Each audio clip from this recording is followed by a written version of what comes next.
The idea that viruses are invading agents that cause disease was created by Louis Pasteur in the 1800s.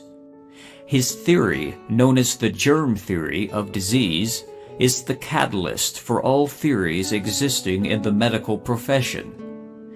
Germ theory is responsible for the use of pasteurization, vaccines, and medical treatments.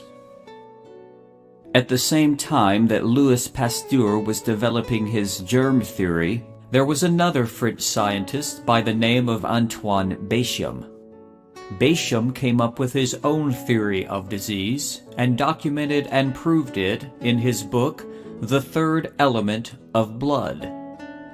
His theory was radically different.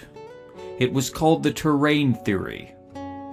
The terrain theory proposes that all living microorganisms and viruses originate within the body, not from without. He discovered the processes of fermentation, and he observed that bacteria and viruses are pleomorphic, mutating based upon the terrain which they reside. This is the exact opposite of what Louis Pasteur proposed, which states that viruses occur in nature by themselves and create disease. This, as I will explain, is impossible.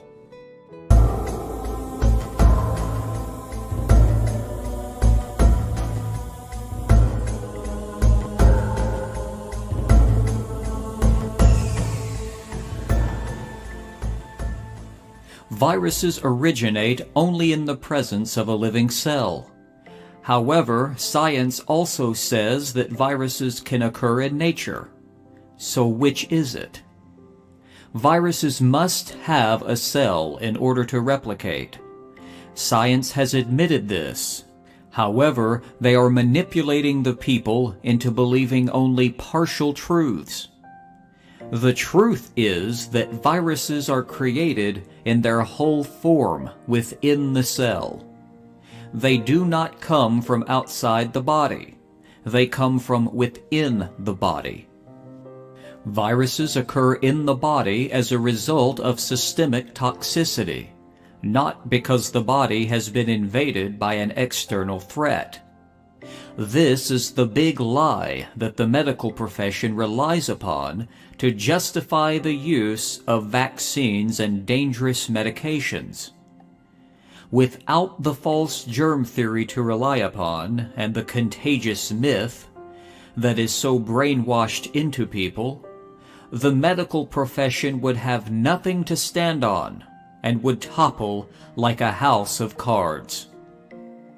So what are viruses and what are their main purpose in the human body and in the bodies of animals? Viruses dissolve toxic matter when tissue is too toxic for living microbes to feed upon without being poisoned to death. Without viruses, the human body would not be able to sustain itself in the face of systemic toxicity. Since viruses are not alive, they do not know how to infect a cell on their own. They do not have a nucleus. They do not have respiration or a digestive tract. They are not alive. Therefore, viruses must have an assisting and guiding agent to accommodate their behavior. These are called antibodies. Importantly, it must be understood that viruses do not infect cells to invade the cell and replicate. Science would have you believe that viruses replicated in nature by themselves. But we know that viruses cannot replicate unless in the presence of a living cell. Therefore, how could a virus replicate itself when a virus is not alive and does not procreate? Science has claimed that a virus has indiscriminatory actions. This means the virus is supposed to be invading all cells in the body equally. But this is not the behavior that we observe. The reality is, viruses are very specific and they specifically dissolve specific tissues in the body. They do this with the assistance and guidance of antibodies. The virus contains the RNA and DNA necessary to dissolve specific tissues, and it acquires this from the energies of the cell. The cell has DNA. DNA is an energy form. Our bodies are not computers. We do not code. That is another mischaracterization of the human body. Energy exists in all cells and agents in the body.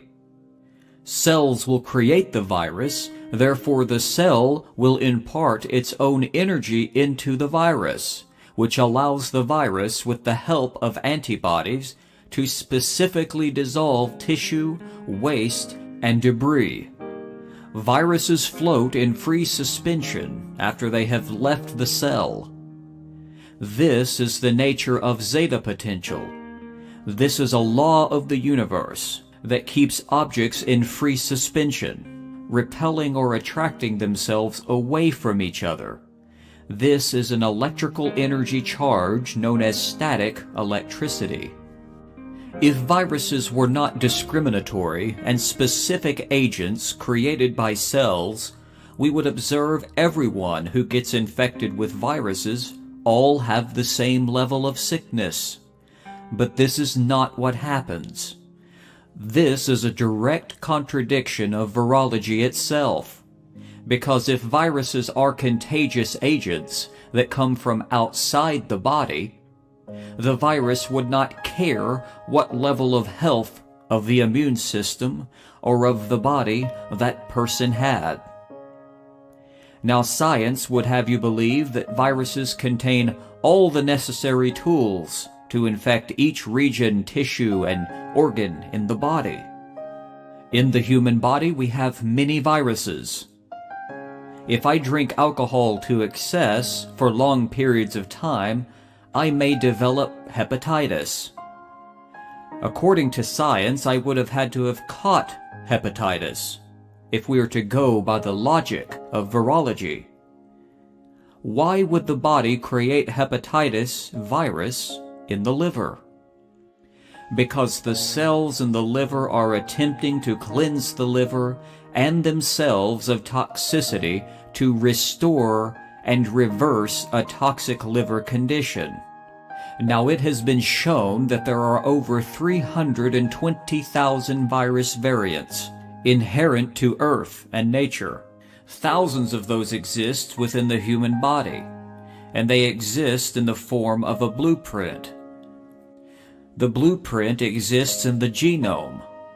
Now, the genome will direct the cells of the body what type of protein to manufacture. For example, if you have a damaged liver, it's going to call upon the hepatitis blueprint, and there are 3 types of hepatitis virus. The cells in the liver will therefore manufacture what they deem necessary. Depending upon the liver toxicity, you may need hepatitis A. You may need hepatitis B or C. It depends on the level of toxicity. Each virus is more or less the same in this regard. They all cleanse the liver and dissolve degenerated tissue. The level of symptoms that you will experience depends on the level of toxicity. When you have a high amount of toxicity, it will require you to have more viral activity. Thus, the breakdown of viruses means that you are going to experience a higher level of symptoms. You're going to feel more sick. Now, the reason that people experience symptoms with viruses and bacteria is because when these break down the degenerated tissue and waste, the body must eliminate what they break down. So how does the body do that? The body will eliminate 90% of toxins through the skin, and the rest through the bowels, the mouth, and the mucous membranes. This means coughing, sneezing. The skin, we have all manner of skin rashes and eruptions. White blood cells assist this behavior. Let's look at acne for an example. You have a pimple. It is white or black depending upon the toxin involved. If it is white, it uses white blood cells. If it is black, it is using red blood cells, which usually is an indication of too much iron. And it is a specific type of iron, the type from supplements which the body cannot utilize.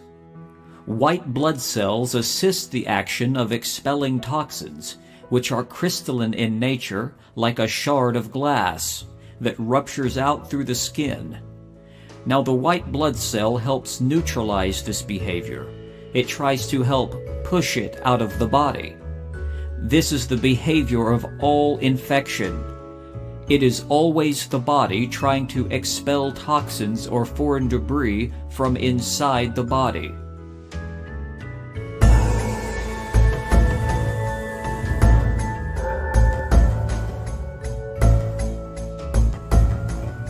Viral infection is necessary in order so that the body may reverse its toxic condition. But in people that have a suppressed immune system, their body cannot deal rationally with large amounts of virus breaking down toxic waste products, and therefore they may become sick and die. But this is rare. More likely, 99% of the people who have viral activity will overcome it. That is the function of the body. The body knows very well what to do. It is smart and has innate abilities. We should nurture and learn to love the body. When someone dies due to viral or bacterial infection, it is almost always because of medical treatment. The medical industry seeks an enemy so that it can justify the use of dangerous medical procedures and treatments. Erecting a wall between you and your body will result in the fear of your body and those around you. That is the primary purpose of the contagious myth. Brainwashing people into believing that they may catch a disease from someone around them allows the medical profession to keep people in fear. When people are in fear, they are easily controlled and manipulated. The people ask for a solution, and they provide it to them, not knowing that they have now enslaved themselves to their very own mind and body. When the mind becomes internally focused on its own problems, the focus is no longer on the surroundings of that person, but is focused internally on his own problems. When the body is unhealthy, this focus will magnify greatly. When a population is too concerned with their own ailments, they will have no concern for the exterior problems.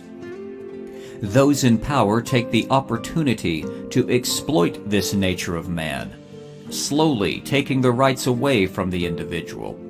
They know how the human mind works, and they exploit it to their favor.